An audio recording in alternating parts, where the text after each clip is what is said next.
with encyclopedia that they are comprehensive. That means they are dealing with the large scope of information. When we are talking about encyclopedias, that means major or the big information is covered. बहुत ज्यादा information जो है क्या है cover की जाती है encyclopedia में, and which satisfy the curiosity of the reader. That means some कुछ लोग जो है सिर्फ टाइटल जान लेते हैं और उनको बस हो जाता है, but some there are some readers those who wants to know the deep knowledge of that particular topic. For example, pyramids of Egypt. Some people just know that pyramids of Egypt hai, they are constructed. Okay, fine. But there are people those who wants to know each and everything about the pyramids of Egypt. So for that they can refer to encyclopedia. Encyclopedias provide fundamental information on any topic, and yes, they are related to any topic and the subtopics also. In order to understand it properly, thus the readers gets motivated to read extensively. Yes, it create interest in the readers to read the particular topics. Encyclopedia make the existing knowledge easily accessible to scholars and researchers, and also highlight the research areas which have not yet received enough attention. That means enough attention, और the ऐसे topics जिसको बहुत ज़्यादा क्या है जो limelight में नहीं है, वो सारे topics को कौन करता है highlight? Encyclopedia. Next, encyclopedias are indicator of the state of cultural ripeness of a society. Cultural ripeness of the society means past culture के बारे में. For example, civilization of Greek, Harappa and Mohenjodaro की जो civilization है, या for example 7 wonders of the world है. ऐसे जो encyclopedias हैं जो हमारे सोसाइटी के कल्चर को क्या करता है? एनहांस करता है और उसको लाइमलाइट में लेकर आता है. Then intellectual and cultural needs of a society determine what kind of encyclopedia literature would be created. For example, that is the need of the hour. For example, many years back, there are encyclopedias based on history, geography. Okay, but now there are some encyclopedias which are based on. अभी ऐसी किताबें भी लिखी जा रही है जो आज के जो टॉपिक्स पर रिलेटेड है. फॉर एग्जाम्पल फेमिनिज्म हो गया, या पॉलिटिकल क्यूरियोसिटी, पॉलिटिक्स से रिलेटेड कुछ encyclopedias है. असैसिनेशन ऑफ लीडर्स के ऊपर encyclopedias बनते हैं. Then similarly there are encyclopedia based on computer technology. So based on the need of that particular society, encyclopedia has been made. Accuracy, meticulousness, objectivity, standardized format of presentation, and updated information are the criteria for designing a structure of an encyclopedia. Accuracy सही होनी चाहिए उसके अंदर. Meticulous मतलब बहुत बारीकी से, बहुत डेलिकेटली जो है उसके अंदर जो भी इंफॉर्मेशन लिखी जा रही है उसको अच्छे से छानबीन कर, ऐसे नहीं कि कुछ भी छाप दिया उसके अंदर. Objectivity, that means particular object के ऊपर, पर्टिकुलर एक टर्म के ऊपर जो है encyclopedia को बनाया. स्टैंडर्डाइज, दैट मीन्स ऐसे नहीं कुछ भी फोटोज उसमें अच्छे नहीं है तो भी उसमें प्रिंट करवा दिए. आपने अगर encyclopedia देखा होगा तो आपको पता होगा कि encyclopedia के जो पेपर्स होते हैं उनकी क्वालिटी भी बहुत अच्छी होती है as compare to the quality of the books. वो मतलब हम जो व्हाइट पेपर के ऊपर जैसे ना बुक की प्रिंटिंग कर देते हैं, तो मोस्टली encyclopedias की जो पेपर्स होते हैं वो फोटो प्रिंट वाले पेपर्स यूज करते हैं, और उनके जो उसके ऊपर जो प्रिंट होता है उसके ऊपर एक प्लास्टिक की जो शीट लगी होती है उनके मोस्टली फोटोग्राफ्स के ऊपर. So there is standardise, stand मतलब अच्छे स्टैंडर्ड के जो है वो लोग encyclopedia बनाए जाते हैं. Are the criteria for designing a structure of an encyclopedia. In order to incorporate the latest available information, revise edition of encyclopedias or supplements to a original edition need to be established. That means when we are making an edition, then volume 1, volume 2, volume 3 ऐसे जो है उसके बनते हैं. जैसे कि one of the oldest encyclopedia है Encyclopedia Britannica. Okay, so उसकी बहुत सारी वॉल्यूम जो है एवरी ईयर जो है क्या होती है, प्रिंट होती है और खरीदी और बेची जाती है. Encyclopedias are arranged either in alphabetical order or according to the order of topics. As I have already mentioned, कि अल्फाबेटिकल ऑर्डर पे जो है क्या है encyclopedia बनते हैं, और उसके जो सब टॉपिक्स होते हैं वो भी या फिर टॉपिक के बेस्ड पर जो है they made encyclopedia. The type of order is decided by keeping the convenience of readers in mind and the ease of accessibility to the information. That means whenever encyclopedias are made, it is made sure that that particular encyclopedia can be easily accessible to the readers. That means if we want to study a particular topic, so it is वो बना जब बनाए जाते हैं encyclopedias, तो ये चीज ध्यान में रखी जाती है कि जो encyclopedia है जब बनेंगे और जब वो रीडर तक पहुंचेंगे तो उनको इजीली उसमें क्या है ढूंढ के उनका पर्टिकुलर टॉपिक पढ़ते आना चाहिए. So that they make sure to easily they can find their topics and they can easily understand what is written in the encyclopedia. In mind and ease of accessibility to the information. An index at the end of the encyclopedia is very convenient in this regard. That means indexes are made sure that we can search that particular topic in the encyclopedia book. Next, the encyclopedia can be created either by a single editor or an editorial committee. The articles in the encyclopedias are written by the subject expert. Now it can be printed by a particular publication house or it can be published by a single editor. Because this is a huge work, so many times this work are conducted by editorial committees. Then next is important thing that subject experts try to create encyclopedias. That means they make sure that they will write the different topics in the encyclopedia. Now, here are the some important types of the encyclopedias. First one is, we have already studied the first one topic, that is dictionaries. We have already done with that part. Then second one is comprehensive encyclopedias.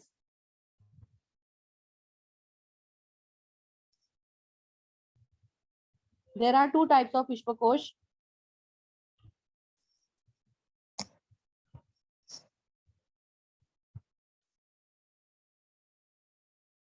First one, it includes all subjects under the sun. For example, Encyclopedia Britannica, Maharashtra Dhyan Kosh, Marathi Vishwakosh, etc. It includes comprehensive information on one chosen subject. For example, Bharatiya Samskruti Kosh, Vyam Dhyan Kosh. Now see children, that when we are talking about the types of the encyclopedias, it is very important to know the four important topics or the four important subtopics which come under the encyclopedia. First one is dictionary. Second one is comprehensive encyclopedia or known as Vishwakosh. Third one is encyclopedic or Koshadrush or literature. And fourth one is based on indexes. Now we will see the second one, that is comprehensive encyclopedia. Now comprehensive encyclopedia में क्या क्या आता है? It includes all subjects under the sun. For example, Encyclopedia Britannica और महाराष्ट्र ध्यान कोश, मराठी विश्व कोश. यहाँ पे उसने एक फॉरेन का एग्जाम्पल दिया है और दो इंडिया के और महाराष्ट्र के एग्जाम्पल यहाँ पर उसने दिए हैं. पहला तो क्या है, Encyclopedia Britannica, मतलब कि ये क्या है, एक ही encyclopedia में बहुत सारी जो है इंफॉर्मेशन अलग अलग टॉपिक्स के ऊपर क्या रहेगी, प्रिंट रहेगी. उसको हम बोलते हैं कि अंडर द वन सन, मतलब कि एक ही बुक के अंदर बहुत सारी जो है इंफॉर्मेशन उसने दे दी है. उसके एग्जाम्पल, इंडियन एग्जाम्पल है महाराष्ट्र ध्यान कोश. महाराष्ट्र ध्यान कोश अगर आपने देखा होगा तो आपको पता होगा कि it's based on Marathi history. इसमें मराठी की पूरी इंफॉर्मेशन दी हुई है, मतलब कि मराठी के साइंस के बारे में, मराठी महाराष्ट्र के लिटरेचर, उसके ट्रेडिशंस, उनकी ट्रेड इंडस्ट्री, उनकी सोशल लाइफ, उनकी economic life, all this information is given in Maharashtra Dhyan कोश and Marathi Vishwakosh.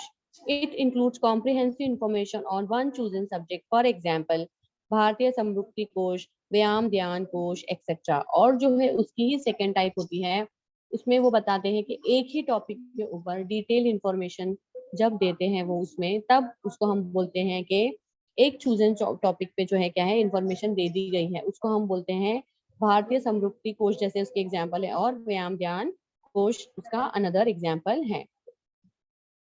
अब उसके बाद जो एग्जाम एक और टाइप आती है एनसाइक्लोपीडिया की, वो है encyclopedic literature. Now the name itself suggests Koshadrush. It is similar to an encyclopedia which comprises scholarly articles in providing information on all possible aspects of one or more predetermined subjects. For example, Maharashtra Jeevan, Volume 1 and 2, Shahar Pune, Volume 1 and 2, Yearbook, Manorama, Times of India, etc. Now, based on the literature, जो literature के ऊपर किताबें लिखी जाती हैं, है ना, साहित्य के ऊपर, उसको हम बोलते हैं कोशदृश. क्या बोलते हैं? कोशदृश लिटरेचर, और द लिटरेचर बेस्ड और the encyclopedia based on the literature. अब थर्ड फोर्थ पार्ट आता है एनसाइक्लोपीडिया का, वो है इंडेक्सेस. तो इंडेक्सेस जो होती है, दे आर वेरी इंपॉर्टेंट. आपकी डे टू डे लाइफ में भी इंडेक्सेस का इम्पोर्टेंस आप लोग सब जानते हो. जैसे कि आपको अभी फॉर एग्जांपल टेक्स्ट बुक खोलने बोला टीचर ने, ठीक है, तो टीचर विल टेल यू कि take out page number this and this. So will quickly go to the index, take out this particular chapter. आप क्या करते हो, फटाक से इंडेक्स पर जाते हो and then you will search that particular lesson in your index, and from that index you will find the page number also of that particular lesson, and then you can quickly open the what you can quickly open that particular lesson. So this is the importance of indexes. Indexes make easy or easy accessible material can be done by the indexes. Index को हम जब लेते हैं तो बहुत ज्यादा क्या होता है, उसका हमको आसानी हो जाती है पढ़ने में. Indexes usually occur at the end of a book. There are few indexes published separately. See, now children, most of the times what happens that indexes in your textbook, indexes are in front of your, मतलब आपके beginning में ही जो है आपके text book के ऊपर क्या है, इंडेक्सेस दे दी गई. But in encyclopedias most of the time indexes are at the back of the that particular book.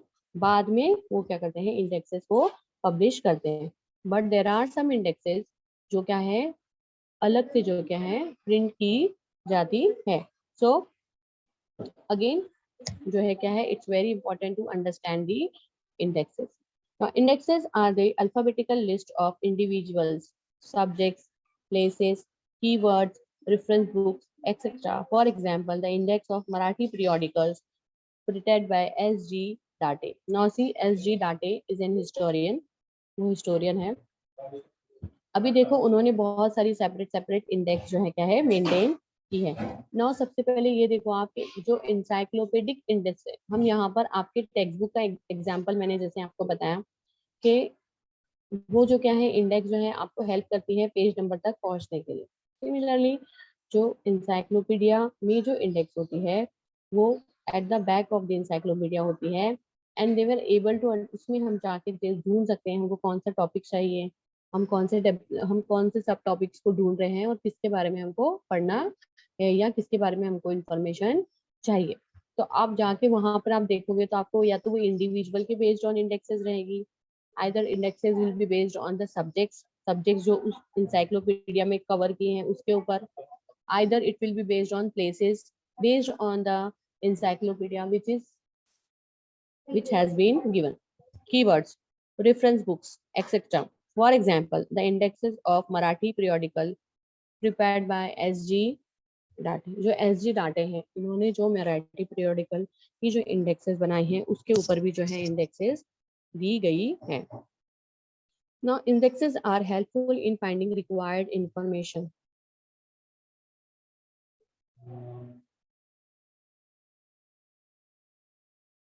Just अभी मैंने वही डिस्कस किया है कि इंडेक्सेस क्या होती है.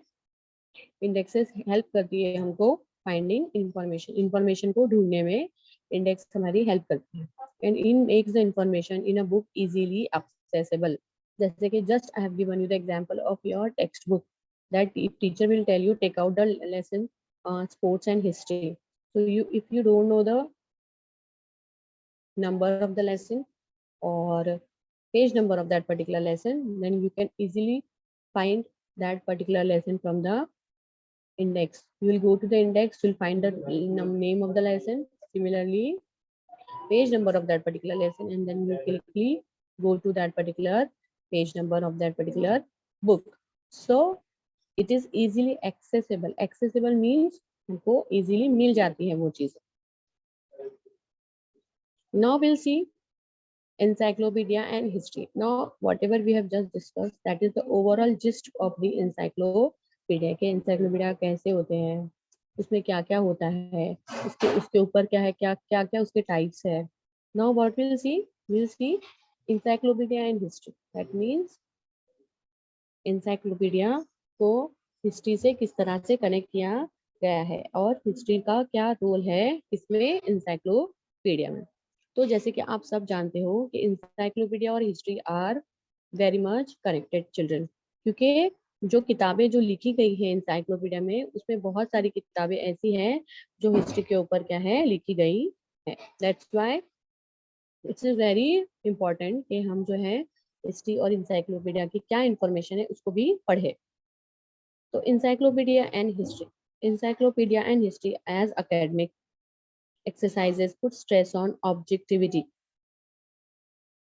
जैसे कि आप आपके पिक्चर में भी एक देख सकते हो जो आपके भारतीय संस्कृति जो कोश.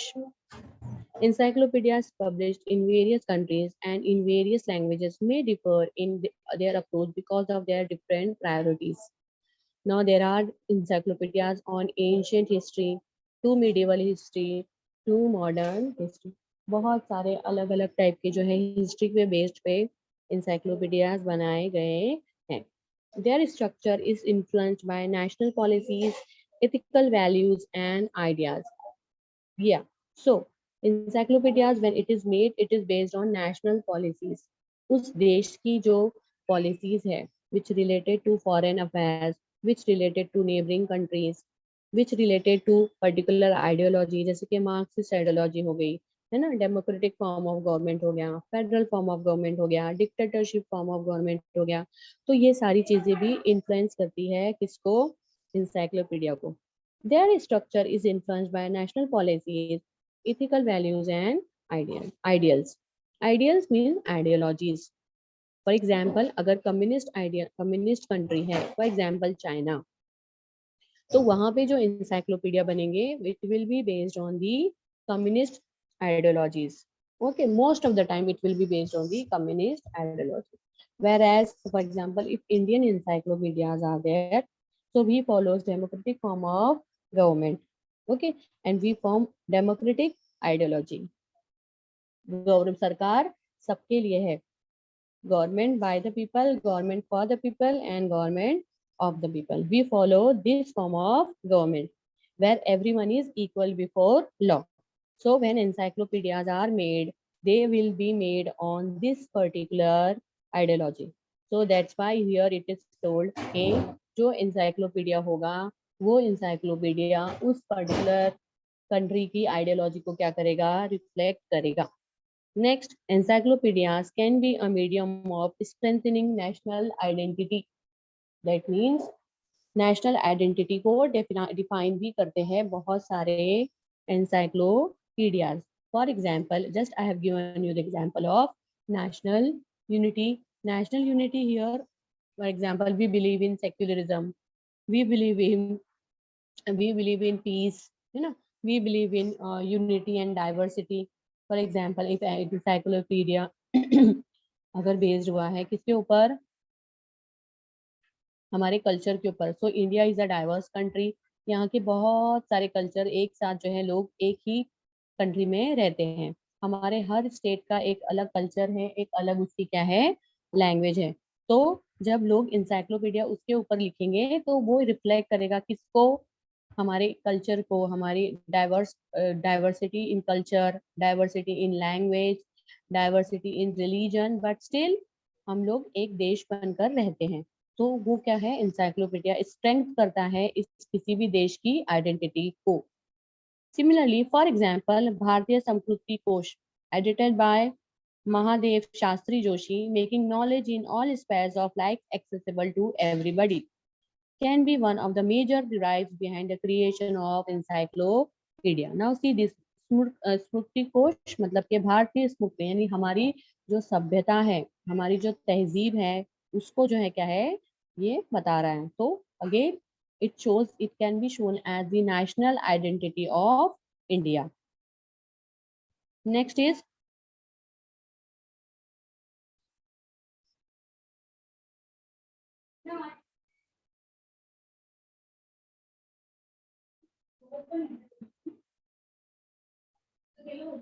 an inspiration to gain and spread knowledge motivates either individual or a group of people to create encyclopedias.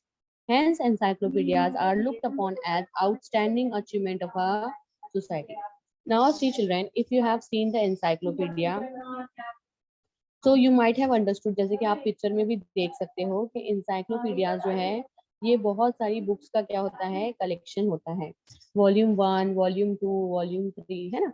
बहुत सारी मोटी मोटी बुक्स बनाई जाती है. अभी देखो जो ब्रिटानिका इंसाइक्लोपीडियाज है वो इतनी बड़ी बड़ी किताबें होती है. एक एक का वजन नियरली 10 किलोज 20 किलोज ऐसे उनके वजन होते हैं, उन किताबों के वजन. और बड़ी बड़ी किताबें होती है, उनको बनाना, उनको हैंडल करना और उनके कंटेंट को क्रिएट करना, इट्स अ बिग टास्क. एक बहुत बड़ा टास्क है. एक बुक क्या है, कोई भी राइटर अपने लेवल पे क्या करता है प्रिंट कर देता है. Now, this is the difference between book and encyclopedia, children. Book can be written and made by one person, but encyclopedia is a huge task. ये क्या है, एक बड़ा टास्क है जिसको करने के लिए हमको बहुत सारे लोगों की क्या करती है जरूरत पड़ती है. That's why जब बहुत सारे लोगों की जरूरत पड़ेगी तो बहुत सारे लोगों को क्या मिलता है, उसके अंदर काम मिलेगा और काम मिलने की वजह से उनकी क्रिएटिविटी क्या होती है इंक्रीज होती है. दैट्स व्हाई एन इंस्पिरेशन बनता है एनसाइक्लोपीडिया जब उसके क्रिएशन के टाइम पे. Hence encyclopedia are looked upon as outstanding achievement of a society. यानी जब जब जैसे कि ब्रिटानिका का जो मैंने आपको एग्जाम्पल दिया तो ये बहुत फेमस है और वो एक तरह से उनके लिए क्या है मूवमेंट ऑफ प्राइड है कि वो इतने बड़े बड़े लेवल पे जो क्या है इंसाइक्लोपीडियाज बनाते हैं और वो जो है लोग उसको क्या है खरीदते हैं.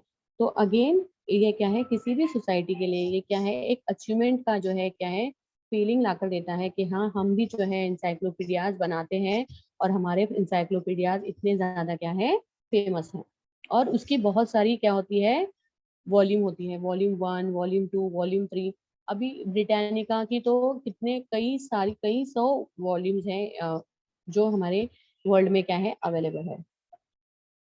It is the manifestation of collective intellect and creativity of the society. See children, when उसमें जो मटेरियल है ब्रिटानिका सॉरी एनसाइक्लोपीडिया में जो मटेरियल है वो क्या है क्रिएटिव वर्क ऑफ द क्या है सोसाइटी है. यानी बहुत सारे लोग आते हैं, अपनी बहुत सारे लोग अपनी क्रिएटिविटी बताते हैं, उनका जो उन्होंने जो नॉलेज हासिल की है वो बताते हैं.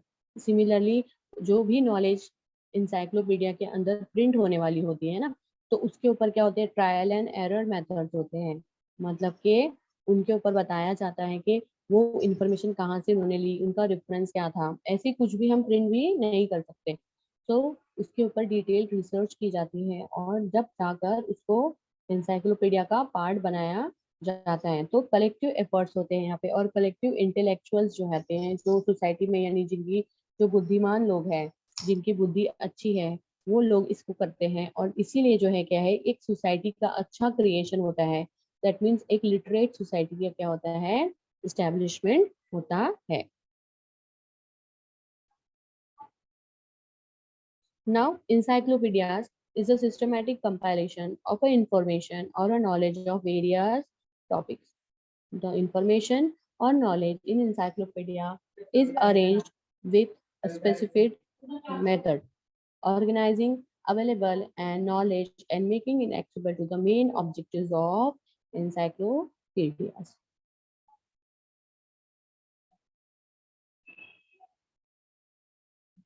Now, here are some important information. Now, see, as you can see on your screen,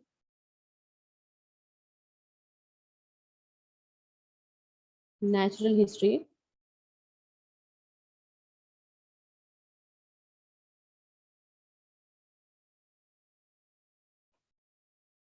Natural history was the first encyclopedia by Pliny the Elder, first century AD. पहली सेंचुरी एडी का ये encyclopedia है और उसको first encyclopedia of the world भी कहा जाता है. So you have to remember that natural history is the was the first encyclopedia by Pliny the Elder, and it dated back to first century AD.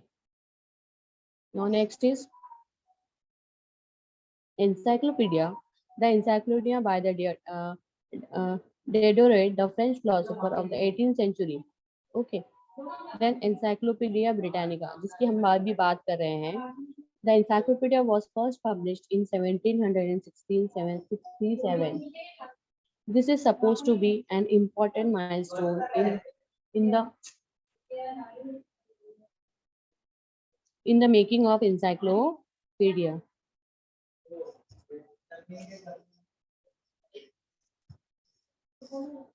Now यहाँ से जो है एक volume की जो है क्या है शुरुआत हुई है, यानी वॉल्यूम्स बनने लगे. वॉल्यूम 1, 2, 3, 4 ऐसे बनने लगे और उसकी वजह से जो है क्या है, जो है एक नया जो है बोलते हैं एक नए दौर की शुरुआत हुई है किसमें, encyclopedia. There is an ancient tradition of dictionaries like Nighantu, Shabdakosh, etc. The encyclopedic work of Mahanubhav sect or Rajvihar Kosh prepared during the reign of Chhatrapati Shivaji Maharaj are important in the books of medieval period. That means there are encyclopedia based on the medieval period also.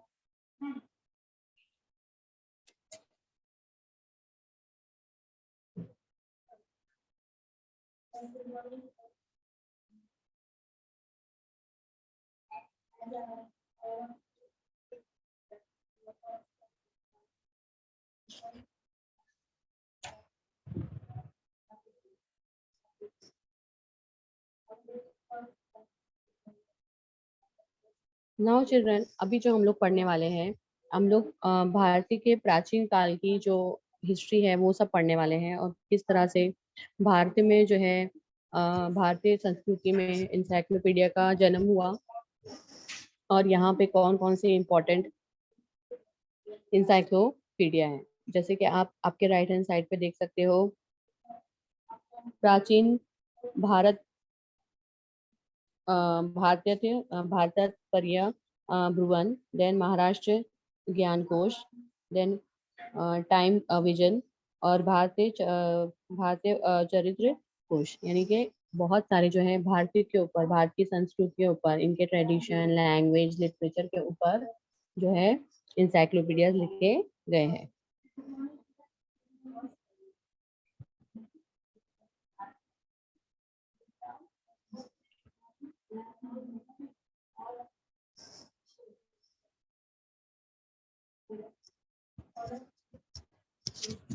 I am taking in 10th standard only. State में उनको डाला है मैंने, क्यों ले रहा आप? There is a rich tradition of creating encyclopedias on history related subjects. Bharatvarsh प्राचीन ऐतिहासिक कोश by Raghunath Bhaskar Godbole 1876 is the earliest encyclopedia of this kind. It includes information about various individuals and places in ancient India.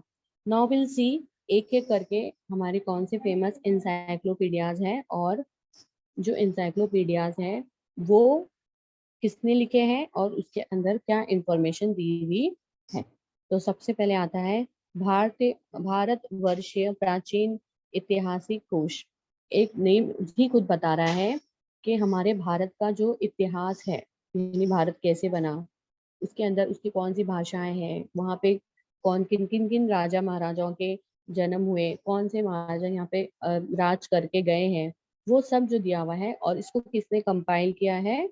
इसको compile किया है रघुनाथ भास्कर गोडबोले और इसका year है 1876.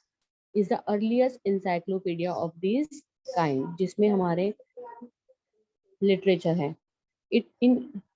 It includes information about various individuals and places in ancient India.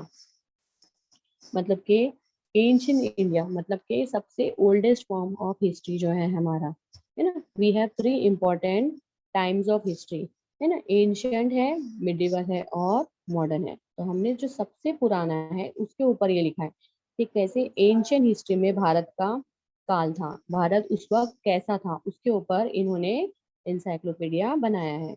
About various individuals and places in ancient India. According to the editor, those individuals who lived in Bharatvarsh earned a name for themselves and were part of us along there with their women, their sons, their religion, their land and capital.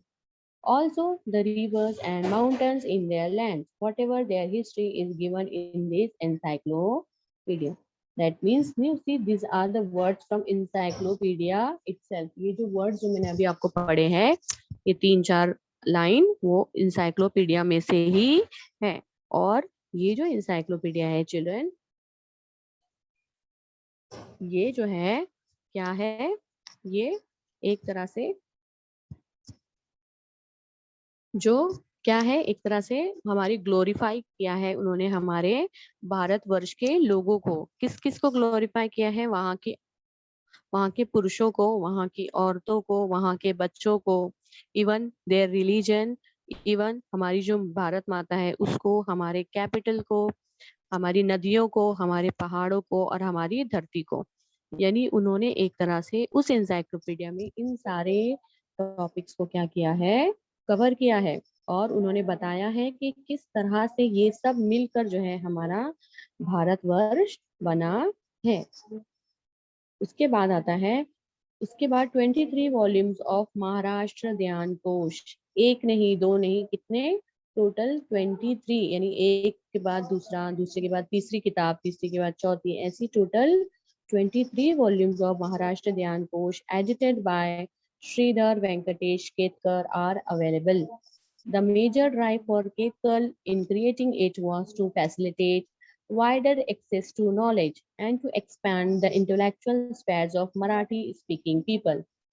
This was far-reaching view of history which is reflected in these volumes. Maharashtra की को क्या किया है इन्होंने, glorify किया है इस महाराष्ट्र ध्यान कोश. नेक्स्ट, भारतवर्ष चरित्र कोश is another important encyclopedia. Then Siddheshwar Shastri चित्र establish a committee. जैसे मैंने आपको बताया कि कमेटी से ही अक्सर जो है या तो एडिटर छापते हैं इंसाइक्लोपीडिया या फिर एडिटोरियल कमेटी से इंसाइक्लोपीडिया प्रिंट होते हैं. known as भारतीय चरित्र कोश मंडल for publishing this encyclopedia. 3 volumes were established or published, namely Bharatvarshiya प्राचीन चरित्र कोश 1932, भारतवर्षीय मध्ययुगीन चरित्र कोश 1937 and the भारतवर्षीय अर्वाचीन चरित्र कोश 1946. The first volume includes information on the lives of individual mentioned in the Vedic literature. वैदिक लिटरेचर जो है हमारा, उसके बारे में इंफॉर्मेशन दी हुई है उसमें. In literature including Shruti, Smriti, sutras, Vedangas, Upanishads, also Puranas, Jain, Buddhist literature. Now all this, ये जो Vedic literature it based on what, sutra, Smriti है ना, वेदास, मंत्र, उसके बाद Upanishads, education system, family system. तो उसके बारे में सब कुछ इंफॉर्मेशन इन्होंने ये इंसाइक्लोपीडिया में दी है. Also the information on Buddhism and Jainism. These are one of the two important religion during the ancient period, जिसके बारे में आपने पढ़ा होगा in 6th standard, in 5th standard. ये दोनों रिलीजन के बारे में आपके आई थिंक 6th स्टैंडर्ड में काफी इंफॉर्मेशन दी भी है और उसमें बताया है जैन बुद्धिस्ट रिलीजन है ना, और उनके लिटरेचर के बारे में. तो ये सब कुछ जो है उसमें उन्होंने छापा है और प्रिंट किया है. Similarly other 2 volumes contain biographies of individual in the respective periods. और उनकी आत्मकथाएं, यानी कि जैन बुद्धिस्ट और जैनिज्म, गौतम बुद्धा और महावीर के बारे में जो है क्या है, उन्होंने उनकी लाइफ कैसी थी वो जो है क्या है उन्होंने बताया है. नाउ सी चिल्ड्रन, ये इंसाइक्लोपीडिया जो है बहुत ग्रेट सोर्स ऑफ इंफॉर्मेशन भी है, यानी हमको जो है इनके बारे में बहुत ज़्यादा जो है इंफॉर्मेशन मिलती है। उसके बाद अभी हम पढ़ेंगे सम स्पेशल इंसाइक्लोपीडियाज। ओके, उसमें सबसे पहले है संगीत शास्त्रकार व कलावंत यांचा इतिहास, लक्ष्मण दत्तारे जोशी। संगीत और दैट मीन्स म्यूजिक और डांस से रिलेटेड जो लोग ने कंट्रीब्यूशन किया है अब तक इंडिया में, उनके बारे में पूरा इतिहास लिखा है किसने? लक्ष्मण दत्तारे जोशी। उसके बाद सेकंड है क्रांतिकारांचा चरित्र कोश, SR Dutt. It contains biographies and illustration of about 250 revolutionaries. क्रांतिकार मतलब कि एक क्रांतिकारांचा इतिहास और चरित्र, यानी कि जिन्होंने फ्रीडम फाइटर्स, हमारे जो ग्रेट फ्रीडम फाइटर्स थे, उनके बारे में जो है इस पर्टिकुलर इंसाइक्लोपीडिया में लिखा गया है। नाम है उसका क्रांतिकारांचा चरित्र कोश, मतलब कि उनकी पर्सनालिटीज कैसी है, और ये किसने लिखा है? SR डाटे। और इसमें कितने सारे क्रांतिकारों का इतिहास लिखा हुआ है? Around 250 Indian revolutionaries. उसके बाद है स्वतंत्र वीर सैनिक चरित्र कोश, अगेन जो है हमारे रेवोल्यूशनरीज, हमारे फ्रीडम फाइटर्स, जिन्होंने हमारे देश की आज़ादी के वक्त अपना बलिदान दिया है, अपनी जानों की कुर्बानी दी है, और जिन्होंने बहुत सेक्रीफाइस किया है ना, उन सब के बारे में इन्होंने लिखा है। It contains the biographies of those who suffered corporal punishment. Corporal मतलब के डेथ पनिशमेंट को हम बोलते हैं, जिनको फांसी से लटका दिया जाता है, उनको बोला जाता है कॉर्पोरल पनिशमेंट, यानी कि हाईएस्ट पनिशमेंट अगर हम किसी भी इंसान को दे सकते हैं तो वो क्या है? सजाए मौत है। तो जिन्होंने अब सजाए मौत को अपना लिया अपने देश के लिए, वो शहीद हो गए, है ना, हमारे मेरिटियर्स, तो उनके बारे में जो है इस एनसाइक्लोपीडिया में मेंशन किया गया है। And they really deserve that, और ये करना ही चाहिए, क्योंकि उन्होंने जो है हमारे देश के लिए क्या किया है चिल्ड्रन? हमको बलिदान दिया है। ठीक है। Now imprisonment and those who devoted their life for independence movement. Now ठीक है, आज़ादी क्या है? ऐसे ही नहीं हमको मिल गई है ना, आज़ादी एक बहुत बड़ी चीज़ है। अभी आप किसी भी गवर्नमेंट ऑफिस में जाते हो, वहां आपको एक बेंच मिलती है, आप क्या करते हो? वहां पर बैठ जाते हो। लेकिन जब भारतीय ब्रिटिश राज था, अगर कोई भी गवर्नमेंट ऑफिस में जाता था तो उसको बैठने की क्या थी? परमिशन नहीं थी। उनको क्या करना पड़ता था? उस वक्त के जो राजा महाराजा थे, वो लोग क्या करते थे? अपना एक सर्टिफिकेट लेकर जाते थे साथ में, है ना, और वो लोग वो बताते थे, और फिर वहां पे वो लोगों को बैठने की सीट मिलती थी। दैट मीन्स एक चेयर के लिए, एक कुर्सी के लिए भी जो है हमको आजादी नहीं थी, है ना। अभी हमारा देश है, हम कहीं भी जा सकते हैं, हम कहीं भी आ सकते हैं। ये जो एग्जाम्पल जो मैं आपको अभी बता रही हूँ, ये क्यों बता रही हूँ? ताकि आपको अपनी आजादी का क्या मिले?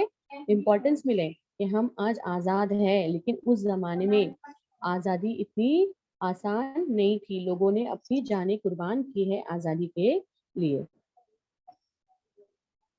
चिल्ड्रन, उसके बाद नेक्स्ट है विश्वकोश।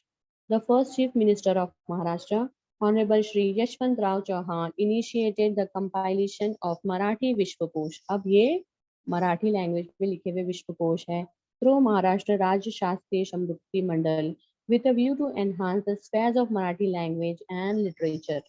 मतलब के मराठी लैंग्वेज और लिटरेचर को एनकरेजमेंट के लिए जो है, उन्होंने जो यशवंत राव चौहान जो चीफ मिनिस्टर थे, हमारे लेट चीफ मिनिस्टर, उन्होंने जो है उन्होंने अप्रिशिएशन उन्होंने अप्रहेंसिव जो है अप्रोच की, और उन्होंने स्टार्ट किया। The work was started under the guidance of Tarkirat Lakshman Shastri Joshi. It contains knowledge about all possible subjects in the world. It also contains very important entries about history. Now, Bharatiya Samskriti Kosh, the volume of Bharatiya Samskriti Kosh were edited and published by Mahadev Shastri Joshi. These volumes contains information about Indian history, geography, various ethnic and lingual groups. Lingual मतलब के बहुत सारी जो हमारी भाषा है ना, local history and those groups and their festivals and other cultural aspects. Then एक और बचता है हमारा, जो लास्ट टॉपिक बचता है समदन्य कोश। Now, there are encyclopedic texts explaining the terminology, for instance, colonialism, globalization, etc. of history. Such texts are very useful for the teachers of history. Now, being a teacher, हमको information चाहिए होती है एक text book के अलावा भी. So at that time we have to refer different historical textbooks or either encyclopedia. So this particular encyclopedia is helpful in that for reference purpose. School and colleges and university teachers of history can find ample opportunities in the field of publication and encyclopedia. Now, what is your scope of being a history person or being a history student? आपको किस तरह से इसमें professional opportunities मिल सकती है, यानी आपको काम मिल सकता है कहाँ पे, ऐसी पब्लिकेशंस में या ऐसी एडिटोरियल कमिटीज में जो हिस्ट्री के इंसाइक्लोपीडिया को क्या करती है, पब्लिश करती है.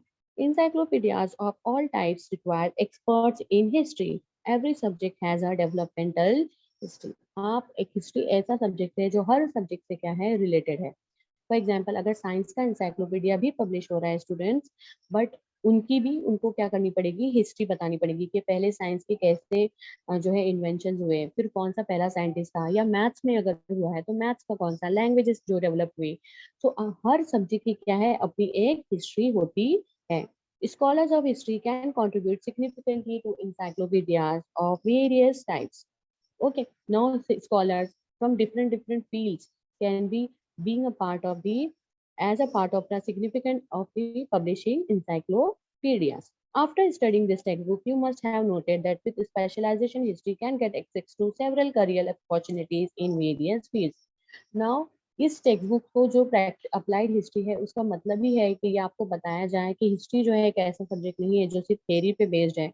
You can get ample opportunities in different fields, जो है आपको as a being a profession क्या है, काम करने के लिए क्या करती है, अपॉर्चुनिटीज देती है.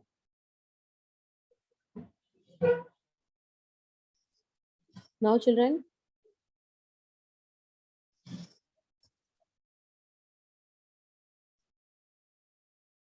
with this we have finished this part of your chapter and we have completed this particular chapter.